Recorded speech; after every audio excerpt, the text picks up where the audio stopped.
আসসালামু আলাইকুম। আপনারা সবাই কেমন আছেন? আশা করি ভালো আছেন। এখন বেলা বাজে 11টা, প্রায় 9টার দিকে কারেন্ট গেছে। 9টার দিকে ফ্যান পানি খাওয়ানোর কথা, বাট 2 ঘন্টা যাবৎ কারেন্ট ছিল না। এখন কারেন্ট আসছে, ওই পাড়া ছিলাম আমি, দৌড়ে দৌড়ে আইছি, তাড়াতাড়ি গরুরে খাওয়াইতে হবে।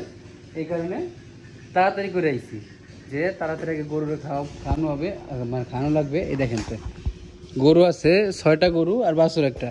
এখন কাহিনী হচ্ছে যে গরুগুলারে খাওয়াবো নাকি মানে আপনার যে গরু বান্ধার আছে ওই গরু বানবো। এখন আগে খাওয়াইতে হবে, সব গরু আগে খাওয়াবো আগে, ঠিক আছে? ফ্যান পানি খাওয়াবো, তারপরে এইটারে আর ওইটারে বাইন্দা দিব। তারপরে মনে করেন যে যেগুলো আছে আবার সেগুলো আর জাপ বানাই দেবো। ফ্যান পানি খাওয়ানোর পরে জাপ বানাই দেবো। জানেন তো যে আপাতত মনে করেন ঘাসের কঠিন সংকট, মানে আমাদের এইখানে, মানে আমাদেরই নাই। আপাতত যে ভুঁইগুলো আছে এইগুলো একটু টানলে মনে করেন, এখন তো আলহামদুলিল্লাহ মনে হয় বৃষ্টি আর সেরকম নামবে না।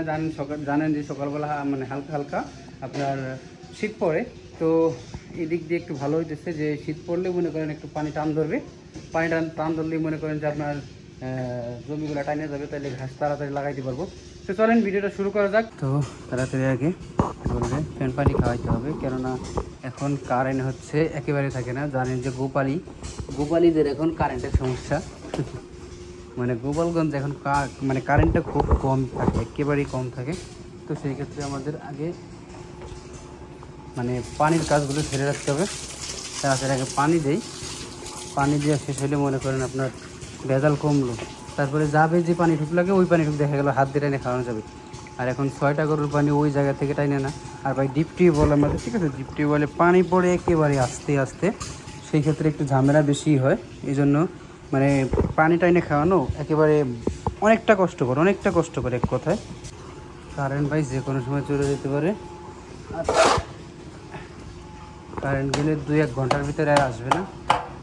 আগে আমরা শান্তি করছি, এখন দেশের সব মানুষ শান্তি করুক, আমরা কষ্ট করি। কারেন্ট আমাদের এখানে যাইতো, বাট একটু কম যাইতো। আপনার টাইম নির্ধারিত করা ছিল, সকালে দুপুরবেলার দিকে যাইতো একবার, আর হচ্ছে আপনার রাত্রেবেলা যাইতো একবার। তাছাড়া এমনি সবসময় কারেন্ট থাকতো, বা রাত্রে মেবি শেষ রাত্রের দিকে একটু যাইতো কারেন্ট। যাই হোক, এই দেশে কাহিনী। আর শহর অঞ্চলে নির্ধারিত টাইম থাকতো, ঠিক আছে, মানে 2-3 ঘন্টা যাবত থাকতো মনে হয় মতো, কেননা এখানে চাপ বেশি যে, এই কারণে। এখন যার যেটা মনে হয়, কি বলবো আর, এখন তো আর যেরকমভাবে থাকে আমাদেরও সেরকম থাকতেই হবে, বাধ্যতামূলক। এখন করার কিছুই নেই এখানে, আমরা চেষ্টা করলেও কিছু করতে পারবো না। যেরকম আছে এরকমই। এটা হচ্ছে নেপাল জাতের গরু, দেখেন এটার মানে সামনেরটুকু মাথা দেখে মনে হয় পুরোপুরি ষাঁড় গরুর মাথা, দেখছেন? পুরোপুরি ষাঁড় গরুর মাথা। ওর শিংগুলো সেই বড় বড় শিং, মাথা বড় একটা, বাট সেই হিসাবে বডি নাই, দেখছেন কি কাবু। তাজা আছে মোটামুটি, বাট তার থেকে বেশি হচ্ছে যে আপনার পেট খালি এখন, এই কারণে কাবু বেশি দেখা যেতেছে। ওদিকে যা, নেপাল গরুগুলো ভালো, শান্ত সভ্যশিষ্ট। যেটা ফাজিলে সেটা আবার ফাজিলে। যদি ফার্মটা বড় হইতো তাহলে একটা কাজ হইতো যে জেনারেটর লাগানো যাইতো, বাট ফার্ম হইতে ছোটো, গরু অনেক কম, 6-7টা গরু, এর জন্য আর কি জেনারেটর লাগাবে, বোঝেন না? তো এখন মোটামুটিভাবে খাওয়ানো শেষ, জাপ বানিয়ে দিয়েছি। জাপ বানানোর পরে এখন মনে করেন যে অবস্থা আছে, অবস্থা থাকলে সমস্যা নাই, যা আছে খাইলে পেট ভরা থাকবে। আপাতত কাজ শেষ। আবার দেখা যায় 2টার দিকে আর একবার খড় দিব, খড় দেওয়ার পরে বিকালবেলা জাপ বানিয়ে দেবো, ক্লিয়ার। এই হইতেছে কাহিনী।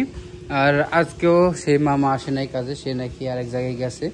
যাই হোক, এখন গরু কম, এই কারণে মানে কিছু বলতেছে না। গরুক বুঝে নিত যে গরু যেহেতু কম আছে, ঘুরে রাখুক, যেই সময় আবার বৃষ্টি হবে সেই সময় আবার চাপ হবে।